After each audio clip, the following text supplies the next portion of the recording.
Okay, Noah Road here. I'm in a place where I kind of frequent. I might not be back for a month. I could be here in a couple of days, in fact, though. It's kind of unpredictable. My life is a little unpredictable. I am walking the highway tightrope with me. But with that said, now you understand why I'm going to do this. I prep camps, and I suggest anybody who's living this way, or if they're preppers or something, it's even a good idea just to practice this sort of thing. Prepping camps ahead of time is a real good way to go about things. I'm stashing this here. Now, one thing of advice, I've been stashing and prepping camps for quite a while. And one thing I've learned is these water jugs here are not teeth proof. And animals have some pretty darn sharp teeth, and they're wild and whatever. And when they find a water jug, sometimes they just love to gnaw on it. You come back a week later going, hey, I prepped that camp. I have done this. I've learned this the hard way. I didn't stash the water jug in a good place. I didn't wedge it up in something. And an animal found it really easy, and they started chomping on it, and I lost my water jug that I stashed, and I really needed it. And I had to go out and risk my cover being blown so I could get some water. So this, anyways, is what you do. You find a place where you can really wedge it in and get that sucker nice and deep. And just remember where it's at. You gotta, find, use what I call land markers or whatever. Like there's a certain rock with a funny look, and you put a couple more rocks on top of it, and you know for sure this is definitely, you're not gonna forget. So I got that water jug, and I'm going to stash 1 can of ravioli and 1 can of mini ravioli. And I would stash, this is something else that's good for stashing, but I'm gonna actually keep that with me. So anyways, if I end up here in a day or two and I have to hide out from some rain which is coming, and I might come to this place, I'm gonna have this place already prepped, already stocked with a little bit of food. And when I come here, I'll have a tiny bit of food on me. And then when I go to the store, I don't have to grab a big bag of anything. And at least I got my first day or so, a couple of days of food and water prepped. So anyways, it's just something to be aware of.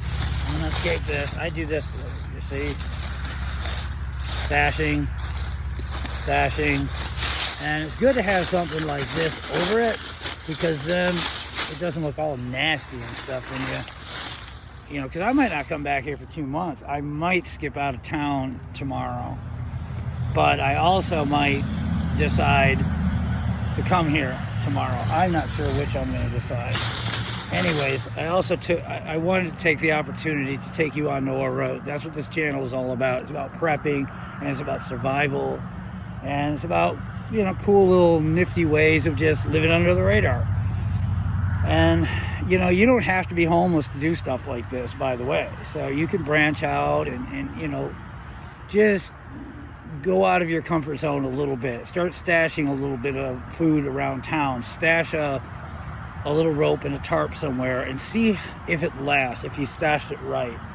Get a 5-gallon bucket, dig a hole somewhere on somebody else's property, wherever. I'm not saying, be sensible about it, but see if you can dig a hole, plant a 5-gallon bucket, and cover that sucker over, and see if you can remember where it was, and put some stuff in it, like some protein powder and some peanut butter and a little bit of oatmeal, and come back in a month and see if it's still there, and then come back in 3 months, see if it's still there.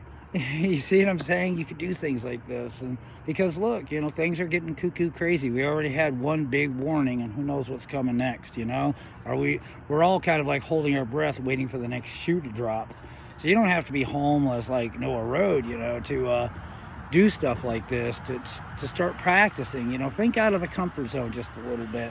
Anyways, this is some advice. This is just a little tip, and it's just hey, from the comfort of your home, from the comfort of your phone, you can go along with Noah Road on his little adventure, and see how he lives. Maybe you'll never do anything like this, but you just like watching somebody do it.